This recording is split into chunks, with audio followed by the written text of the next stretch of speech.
We're Twa Sisters, Sistery history. and today we're doing pandemic cocktails. There was two sisters lived in the west, by Neely and by Lowly. Was two sisters lived in the west, down where the waters is a rollin'. So we're gonna make some cocktails from various pandemics throughout history. As accurately as we can. Given that we're currently living through a pandemic and can't get access to things. It's true. Which makes these the most accurate of all. Also, we didn't want to spend a whole lot of money because we broke. We broke. Down where the waters is a rollin'. For our first cocktail, they didn't really have cocktails at this time, but it has to do with, of course, one of the great historic pandemics, the Black Death. Whee!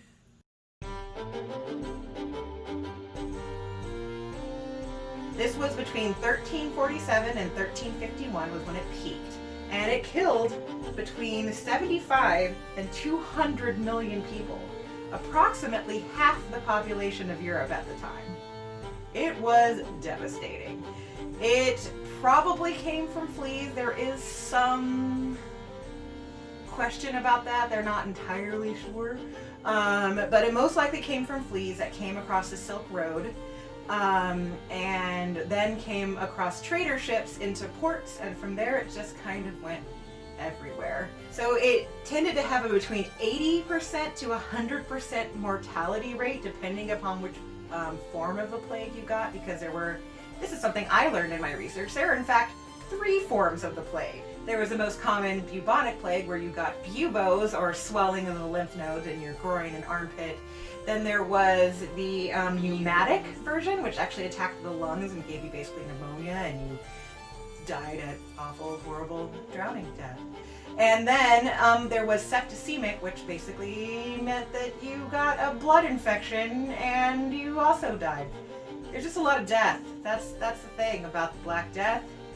Deadly. It was real deadly. The cocktail or beverage that we're doing at the time is Hippocras, which is basically a sort of seasoned and sweetened wine served warm. And the thing about Hippocras is that it had been around for a really, really long time before anyone ever thought to write down a recipe or anything. Wine was seen as the preferred method of putting in medicinal compounds, and so Hippocras was enjoyed as a tasty beverage, but it was also sort of thought to have healthful tonics in it. So a lot of the herbs and things were seen as being helpful. But wine was also the drink, at least in the British Isles area, as the beverage of the nobility. More lower class people would drink ale. So you would have wine in the first place to showcase your wealth. Then you would just fill it with a crap ton of spices, which would showcase your wealth. And then to top it all off, you would then fill it with a crap ton of sugar to showcase your wealth. So wealthy medicine. Wealthy medicine. Oh, it cures what ails you. So you're saying that they purposefully made medicine expensive so that poor people couldn't have it?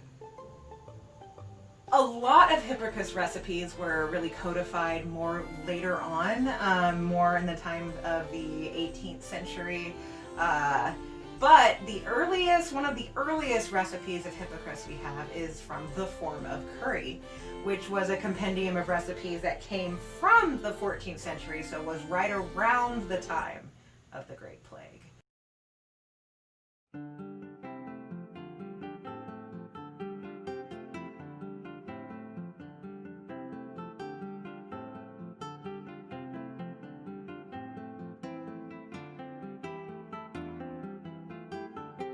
.3 ounces of cinnamon. There we go. 0.3 ounces of ginger. It says 1 penny's worth of spikenard, which is valerian root from what I can see. The cheapest way I found to find valerian root was actually an extract, so I'm just going to add a couple of drops to the powder because I have no idea what a penny's worth was at the time. But It also kind of smells like feet, so I don't want a whole lot of it. I said a penny's worth of galangal as well. This is where I'm just gonna put some in. Galangal cloves. Gonna add maybe a couple of cloves. Sure. Those are powerful.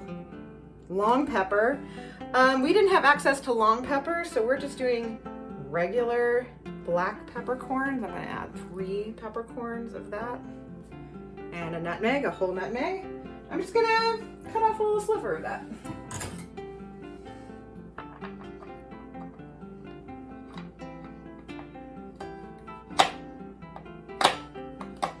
There we go. Yeah, that seems good.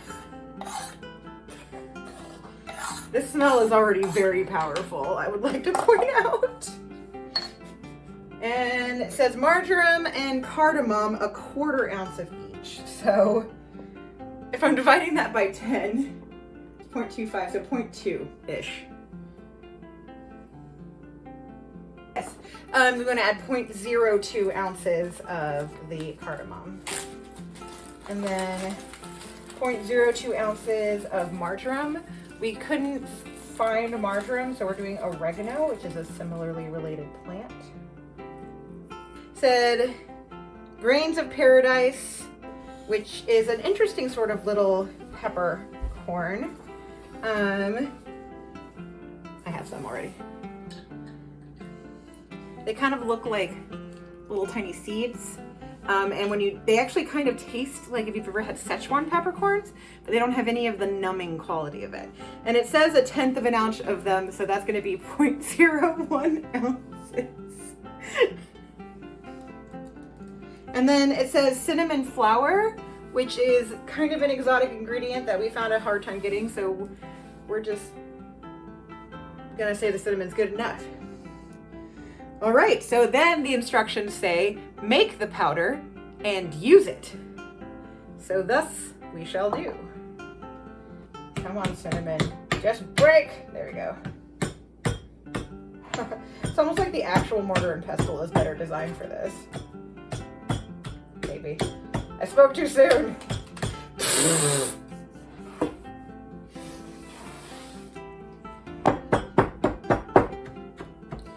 So since I'm going to be putting this in a tea bag to steep it, I'm not going to get it soup. I'm not going to worry about getting it like crazy smooth. But I do want to break up the bits enough that I can get them in a tea bag. That is a very interesting smell.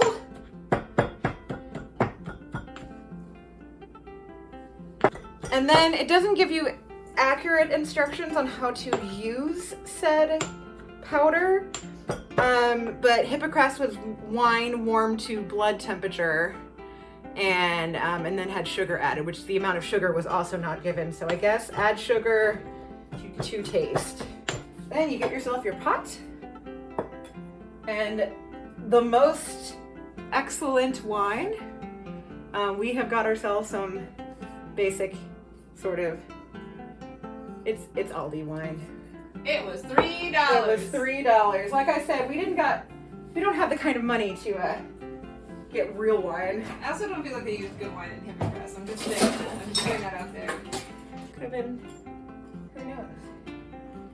So I'm just gonna glug, and that's an official professional term, glug some wine in here.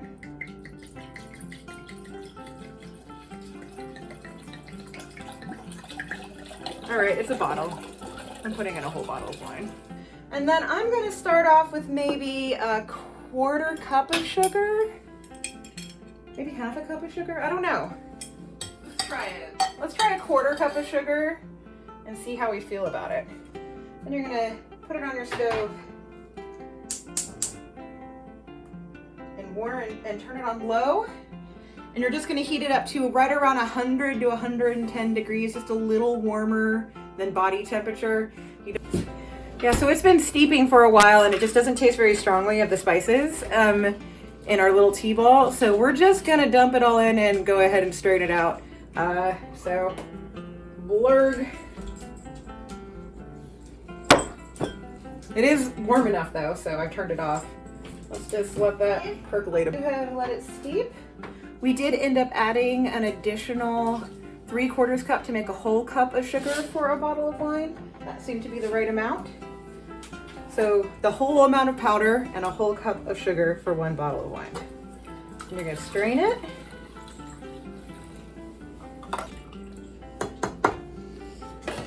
All right. Hippocras.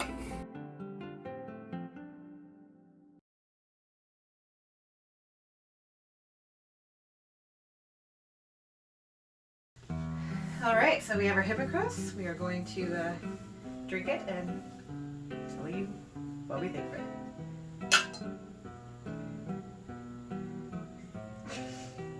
It has a very potent smell. I think we really underestimated, like, with our modern perceptions when we were making it, we were like, you should put a reasonable amount of spices in this and a reasonable amount of sugar. And then it was like, that's not the right amount. I can tell just by tasting it. Yeah, like this is what they wanted. They wanted it to just be smack you in the face. It's not bad actually. It's just very almost acrid and like not in the way. It's not bad. It's just acrid. Well, yeah, but like, and not just in the way that like red wine can be acrid. Like, there's a definite There's a tannininess. It sort of increases an astringency. It increases the astringency of the wine, which is I think why they wanted so much sugar, because I think that certainly helps. Yeah, there's some bitterness there too. Not unpleasant. I kind of like it. I like it. I could definitely see this if you had like a cold. It kind of works in the same way that like say like a whiskey nightcap kind of does, where it's sort of abrasive. Like if you have like a lot of like lemon and whiskey and honey, it's that same sort of kind of breaks things up. Abrasive sinus opening quality. It definitely, if it was like a really cold, windy, blustery day, this would be a great thing to come into, you know? I feel good. Wouldn't get any buboes with this, I tell ya. Probably would. But this... It's true, it still has an 80% mortality rate. This probably did nothing. It tastes good for you. Tastes good for you. Well, the more you drink it, the more spice just accumulates on your tongue, and it just gets spicier and spicier the more you drink. The back of your throat. Yeah, because it's not like a spice. It's not like a mouth like forward spice. It's a very goes into back of the mouth spice. So it's like all in the sinuses, back of the throat. I bet it's kind of numbing too. I bet this would help if you had a sore throat and some sinus drainage. I bet it would help. Salutaria. Woo!